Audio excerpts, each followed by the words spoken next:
For many children of the 1990s, a character called Stick Stickly was a beloved part of watching television. As the host of Nickelodeon's Nick in the Afternoon, Stick Stickly kept viewers on their toes with his goofy antics, unpredictable programming, and kid-crafted content like You Pick, Stump Stick, and Straight From You.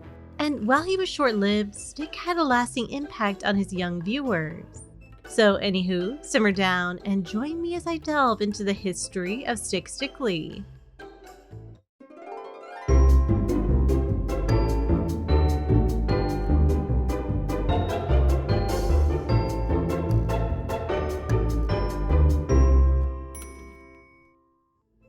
In the late 1980s and into the 1990s, a children's television station called Nickelodeon underwent a massive shift.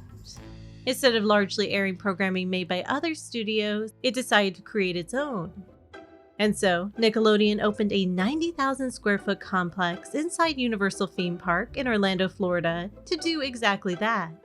Now, a theme park may seem like a strange place for a television studio, but this was a deliberate part of Nickelodeon's strategy. Nick wanted access to real kids and their real opinions. As Mark Albright reported for the Tampa Bay Times, network bosses wanted a test lab where they could grab kids to help screen pilot shows and test new Nickelodeon licensed products. Scott Fishman, a producer on Nickelodeon game show Guts, added, "And if we suddenly need a kid on short notice, I just send somebody into the park and say, grab me a kid who looks like this. There's never a shortage of volunteers." But kids didn't have to go to Orlando, Florida to be part of Nick's programming or share their opinions. Kids' Choice Awards and Kids Pick the President asked Nickelodeon viewers to vote for their favorite movies, television shows, actors, musicians, and even political candidates. You to You, a show that was described as the only show on where kids have creative control, was made up of content submitted by its young viewers like jokes, cartoons, poems, stories, and music videos. And Nickelodeon hosted hundreds of focus group sessions to ensure its content was kid approved. As Nickelodeon's Vice President of Research noted, Nickelodeon is very research oriented. We say we know what kids want because we ask them. By continuously seeking the input of kids, Nickelodeon ensured its viewers wanted not only to watch its shows, but engage with them. This desire to connect with kids may have influenced the creation of a new Nickelodeon character, Stick Stickly, the host of the summer afternoon television block Nick in the Afternoon. Based on his name, it may not surprise you to learn that Stick Stickly was a stick. A popsicle stick to be exact. Stick was the brainchild of Nickelodeon's on-air promotions team Aggie Fedor and Karen Kuflick. It's not clear from sources where the idea for Stick Stickly came from. Rick Lyon, who served as Stick Stickly's puppeteer and prop maker from 1997 to 1998, thought Aggie Fedor may have been inspired by Fingerman, the Ziploc Spokescharacter performed by puppeteer David Rudman. Like Fingerman, whose design consisted of only a finger with a hand-drawn face and occasional accessories, Stick Stickly was intentionally simple. He was comprised of a popsicle stick, googly eyes, a nose made of clay, and a smile. The voice of Stick Stickly came from New York actor Paul Christie, who you may also know as Moose A. Moose from Nickelodeon's Noggin. Paul's soft and kind, but somewhat unsure and anxious-sounding voice brought Stick Stickly's personality to life. Should we try that forwards now? Oh, hey, anywho, Nick in the Afternoon will be back after this. To the delight of Nickelodeon, Stick Stickly was cheap to make in comparison to other television at the time. And because Stick Stickly's show was intended to be short, interstitial material, several segments could be filmed at once. We would shoot just a crap ton of them in one long day. But just because Stick Stickly's segments were inexpensive, that didn't mean they were easy to produce. Stick Stickly wasn't just made to look like a popsicle stick, he was a popsicle stick. And so Stick Stickly's props had to be very small. 99% of what we used for them had to be custom made, because there was not like, oh, let's go to the store and buy popsicle stick scale chairs, that there were a few things we could get away with, like from doll furniture kind of stuff, but most things had to be made from scratch. Lyon worked to make Stick's props look as real as possible. I wanted it to be a stick scale thing that kids would recognize as, well, that's that's a real camera. So I wanted all the stuff that he had to have real world counterparts. I didn't want to make it look like Stick had a toy camera. I wanted to make it look like he had a real camera. And so a lot of the stuff that I made for him was, as detailed as I could make it at that scale. Then there was the actual puppeteering. Stick Stickly was filmed from Stick's point of view, which meant the camera had to be placed at his level. Getting the low-angle shots and having a place to put the puppeteer was always difficult. Rick Lyon and other puppeteers sometimes found themselves in unusual places and positions, including on top of a moving escalator, buried in a snowdrift, and tucked inside the freezer of a grocery store. And because Stick Stickly was so small, cameras had to be extremely close up. This required a high level of precision on the part of the puppeteer.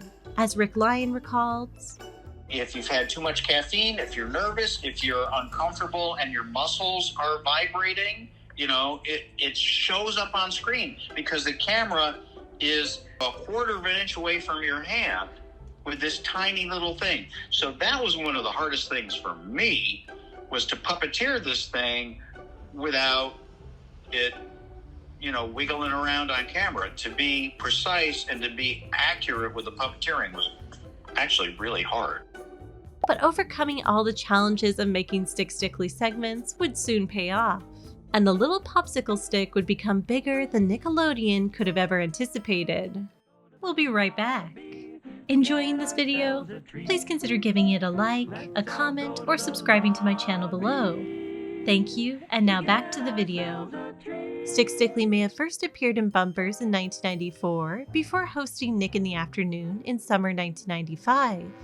In addition to introducing what Nickelodeon television show was next, the segments featured interactive content from its viewers.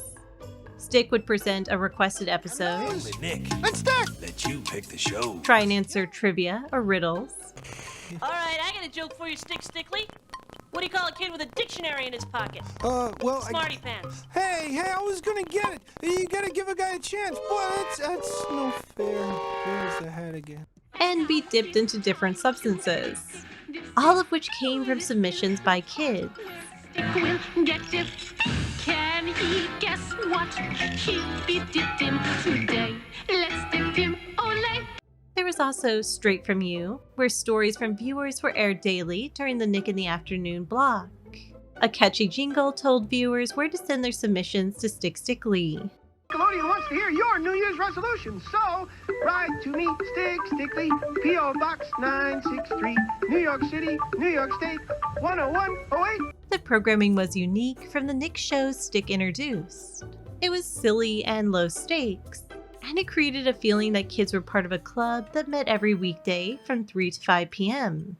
Add to this that Stick Stickly was, as Rick Lyon stated, just a little guy in a big world, just like kids themselves, and it didn't take long for Stick Stickly to win over the hearts of children across the U.S. In his day, he got more fan mail than anything else on Nickelodeon, and he wasn't even a full-time show. And kids weren't just sending Stick letters, they were sending their own popsicle stick characters. And one of my favorite things about Stick Stickly was all the fan mail he got, and how many times kids would send popsicle stick puppets that they made to him. They would send in the mail, we got thousands and thousands of them. We would get fan letters for Stick that had, "Hey Stick, I made you a friend, his name is Bruno," and the kid had made a popsicle stick puppet and sent it to Stick. And that was one of the things that surprised me and delighted me, is that kids were motivated by the simplicity of Stick to be creative and make their own sticks. That was amazing. Rick Lyon noted that part of the appeal of Stick Stickly to kids was his authenticity. One of my favorite things about Stick was the audience response was extraordinary. Kids really love Stick Stickly. And I'm absolutely convinced that one of the reasons that they like Stick so much is that the technology behind Stick was transparent. It was obvious. Stick Stickly was just a popsicle stick.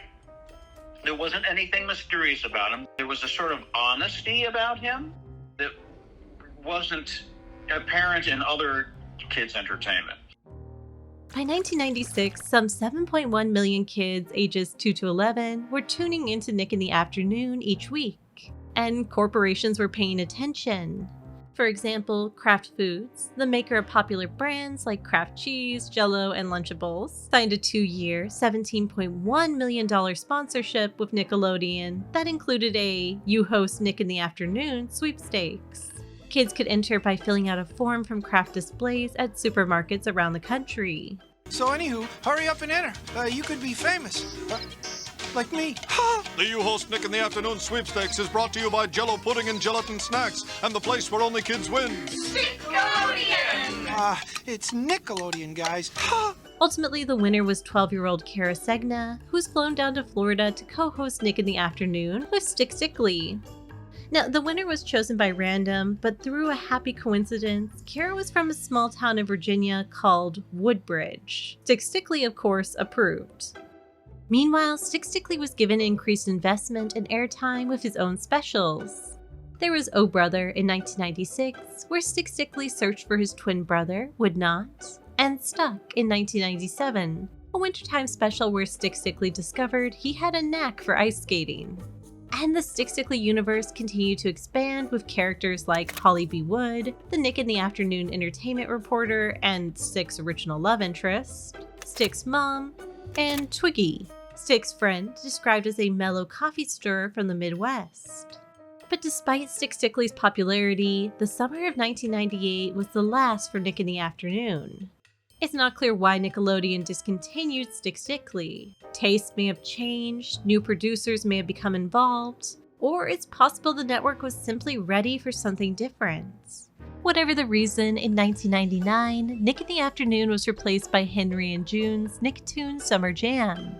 Now, that wasn't the end of Stick Stickly. He returned to Nickelodeon a few times in the 2010s as the channel capitalized on 90s nostalgia. But it was challenging to recapture the magic of the original Stick Stickly, possibly because Stick's creator, Aggie Fedor, was absent from the process.